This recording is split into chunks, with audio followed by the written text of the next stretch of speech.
Okay, here's the front compartment of the RV. Take a look inside. Here you have your windshield washer storage tank. If you look in closely there, you can see the spare tires also stored there. The front bumper will flip down and that'll give you access to your spare tire if you ever need it. So this is the driver's side of the bus. So we'll go down each of the bays. That's your front bay there. Your next bay holds the Cummins Onan propane generator. It all is started remotely from inside. It works great. It's newly installed. And then the storage for the propane is right here. So when you open up your bay to your luggage, you pull this lever here, and then that'll give you access to where your propane storage is for the gen set. So you got two propane tanks in there for running your generator. Here's your main luggage storage bay. As you can see, it has its own heater coil here on the inside. So in the dead of winter, these are all heated. It becomes a warm spot, and of course, this is what heats your floors in the unit as well. So it has super warm floors if you're using this during the winter months. And then you also got lighting in here for your luggage retrieval. This is where I removed the door so you could easily see, but this is where all of your trace inverter is and the electrical for running the unit. Of course, it's designed as well so that you can't run the batteries dead without being able to actually start the RV as well. You'll notice too that there's also an auxiliary heater in here. So this has both propane heat, and then it has a Webasto heater, which we'll show you in a minute. And then it also has auxiliary heating in the base so that, you know, if you were just down to one heater, you could keep your plumbing thawed. You have a gray water drain. That's where your gray water in this unit is separated from the main water. So you got a total of 150 gallons of fresh water and then 150 gallons of sewage storage as well. This is your next bay that you use frequently, and this is for when you come to hook up. I'll just show you in here. You can see this gives you your propane storage, and this is for running, for instance, the stove inside the coach, and also the hot water tank that's in the unit as well, and the propane heating system that's in the house if you ever need to run it off of propane, which we never do because, of course, the Webasto system heats the house beautifully. So that's what that's for.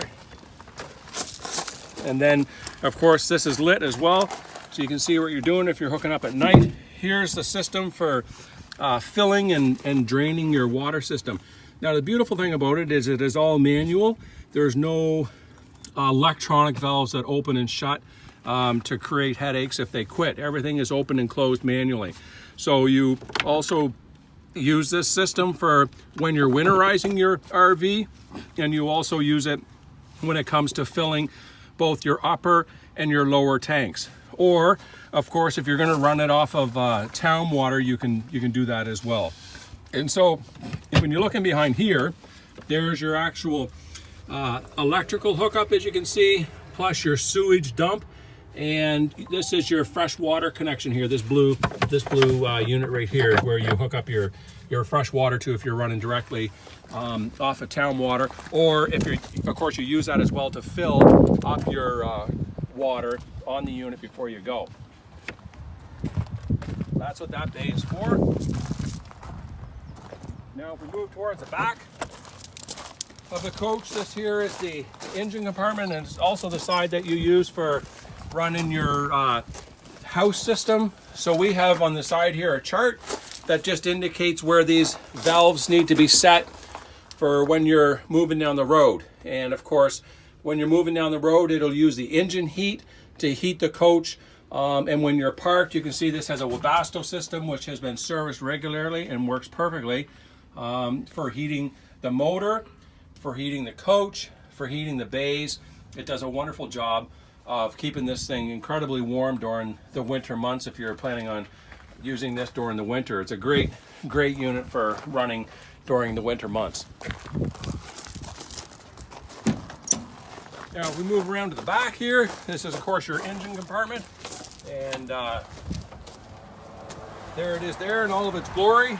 Of course, you have a remote start for the motor coach right back here, which works great.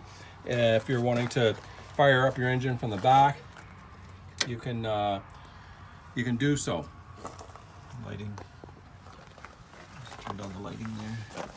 So there's interior lighting in here as well. If you ever, this was actually built by Land Yachts, who they're a company that no longer exists. They worked out of Alberta, and this was one of the owner's personal units. So he was a mechanic himself, and he built it so that a mechanic can work on it. That's what he wanted to be able to do.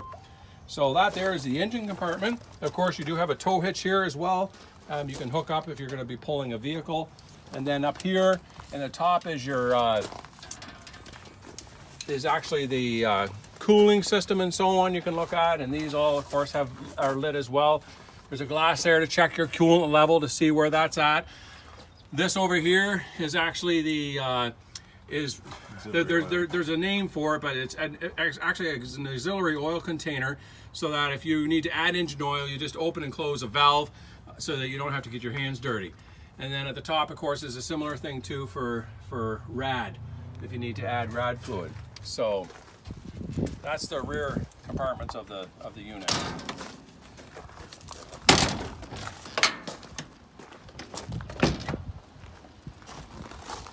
Coming around to this side here, same thing again. We have access to the engine unit as well, as you can see, and you can. It's pretty straightforward here. This is on this side here is your tank. You actually flick on the switch and it'll run coolant. It'll automatically add coolant if you need to when it's down.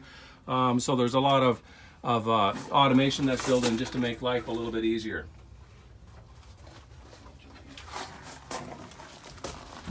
If we move on down here, this is another bay here for mechanical storage and tools and so on. There's trays that slide in and out, as you can see. Another one here for keeping tools in. And of course, these all have lighting in them as well. So it just makes a great compartment for storage. Next bay here, of course, is just, this one opens across all the way to the other one. We already took a look in this bay. If you do look here at the right-hand side are both switches for shutting off your 12 volt and 24 volt system.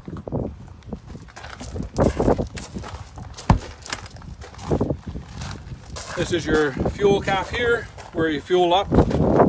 Nice lit door handle. And this is the entryway into